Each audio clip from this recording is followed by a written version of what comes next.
దున్నపో తీనిందంటే దూడను కట్టేయమన్నాడని సామెత. దేశంలో గ్యాస్ కొరత విషయంలోనూ ఇదే జరుగుతోంది. సరిపడా నిల్వలున్నాయని ప్రభుత్వాలు చెప్తున్నా కొందరు అక్రమార్కులు కృత్రిమ కొరత సృష్టించి ప్రజల్ని భయపెడుతున్నారు.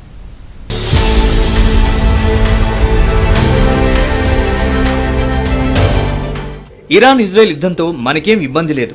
మన అవసరాలకు సరిపడా గ్యాస్ నిల్వలు ఉన్నాయి. ఎవరూ ఆందోళన చెందొద్దు. ఇది కేంద్ర ప్రభుత్వం ఇస్తున్న భరోసా. కానీ క్షేత్రస్థాయిలో హోటల్స్, రెస్టారెంట్లు మూతపడుతున్నాయి. గ్యాస్ ఏజెన్సీల దగ్గర క్యూలైన్లు కనిపిస్తున్నాయి. కొన్ని చోట్ల కట్టెల పొయ్యలు మళ్లీ వెలుగుతున్నాయి.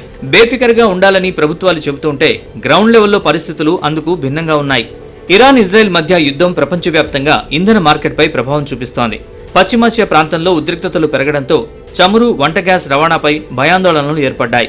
ఈ తరుణంలో భారత్లో సరిపడా గ్యాస్ నిల్వలు ఉన్నప్పటికీ సరఫరా వ్యవస్థలో ఆలస్యం, నిల్వల్ని గోదాముల్లో ఉంచడం, ధరలు పెంచాలనే ఉద్దేశంతో సరఫరాను నియంత్రించడం లాంటి కారణాలతో కృత్రిమ కొరత ఏర్పడింది. దాంతో సామాన్య ప్రజలు అనవసరమైన ఇబ్బందులను ఎదుర్కొంటున్నారు.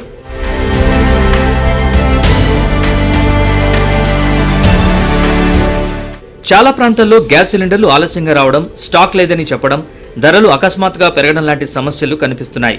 ముఖ్యంగా గ్యాస్ లేకపోవడం వల్ల చిన్న హోటళ్లు, రెస్టారెంట్లు, రోజువారీ కూలీల జీవనోపాధిపై తీవ్ర ప్రభావం పడుతోంది. గృహ వినియోగదారులు కూడా వంట గ్యాస్ కోసం ఎక్కువ రోజులు ఎదురు చూడాల్సి వస్తోంది. యుద్ధ భయాన్ని కారణంగా చూపిస్తూ కొంతమంది స్వార్థపరులు సృష్టిస్తున్న కృత్రిమ కొరత ఇది. కేంద్ర, రాష్ట్ర ప్రభుత్వాలు గ్యాస్ కి ఇబ్బంది లేదని చెబుతున్నా క్షేత్రస్థాయిలో కొందరు బ్లాక్ చేసి జనాన్ని ఇబ్బంది పెడుతున్నారు.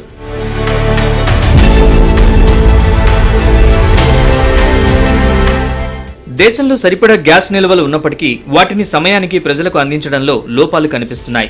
దాంతో ఆందోళన పెరిగిపోతోంది. దీపం ఉన్నప్పుడే ఇల్లు చక్కబెట్టుకోవాలన్న ఆరాటంతో గ్యాస్ ఏజెన్సీల ముందు జనం బారులు తీరుతున్నారు. దాంతో ఏదో పెద్ద ప్రమాదం పొంచుంది, మనం కూడా గ్యాస్ సిలిండర్లు స్టాక్ పెట్టుకోవాలన్న భయంతో మరింత మంది ఎగబడుతున్నారు.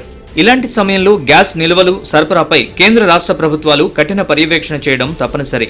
ధరల్ని నియంత్రించడంతో పాటు అక్రమ నిల్వలపై కఠిన చర్యలు తీసుకోవడంతో పాటు పంపిణీ వ్యవస్థలో పారదర్శకత అవసరం.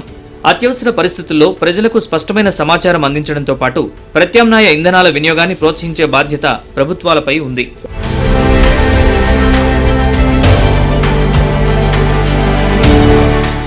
ఎల్పీజీ కొన్ని రోజులు అందుబాటులో లేనంత మాత్రాన టెన్షన్ అక్కర్లేదు. గ్యాస్ స్టవ్ కు ప్రత్యామ్నాయంగా వంటకు ఇండక్షన్ స్టవ్, ఎలక్ట్రిక్ కుక్కర్లు అందుబాటులోకి వచ్చాయి. తక్కువ ఖర్చుతో సురక్షితంగా వంట చేసుకోవచ్చు. సోలార్, బయోగ్యాస్, సంప్రదాయ కట్టెలపై కూడా ఉపయోగించవచ్చు. బయోగ్యాస్ ప్లాంట్లు పశువుల వ్యర్థాల నుంచి గ్యాస్ ఉత్పత్తి చేస్తాయి. దీంతో గృహాలు, వ్యవసాయ, పరిశ్రమల అవసరాలను తీర్చుకోవచ్చు. మార్కెట్లో విద్యుత్తో నడిచే ఇండక్షన్ కుక్టాప్లు ఎప్పటినుంచో ఉన్నప్పటికీ వీటి వాడకం పరిమితంగానే ఉంది. ఇళ్లలో అయితే చాలా తక్కువ. మంటొచ్చే స్టవ్లపై ఆంక్షలు ఉండడంతో మెట్రో స్టేషన్ల లాంటి ప్రాంతాల్లో మాత్రం వాడుతున్నారు.